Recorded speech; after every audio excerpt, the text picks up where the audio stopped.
Formerly known as Burma under British colonial rule, Myanmar has been dominated by military dictatorship for much of its existence. However, in recent years, the government has taken steps towards democratizing and opening up to the rest of the world. So why is this happening now?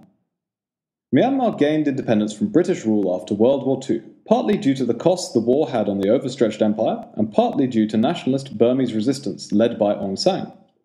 Aung San was to be the first leader of Myanmar's post-independence movement, but was assassinated by political rivals in 1947, 1 year before independence in 1948.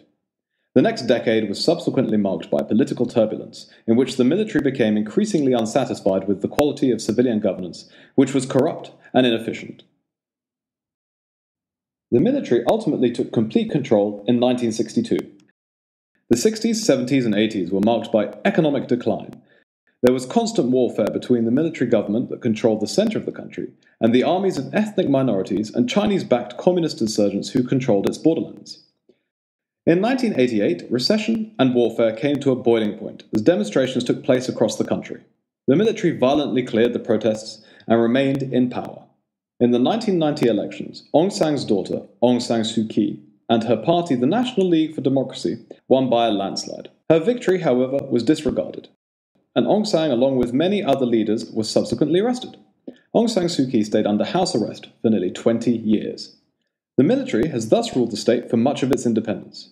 However, in 2008, the military junta under the direction of General Thein Sein signed a new constitution, paving the way for a transition to a democratic civilian government. Slowly, the military has been rescinding its power and changing the makeup of state institutions. One of the major factors for this change is China.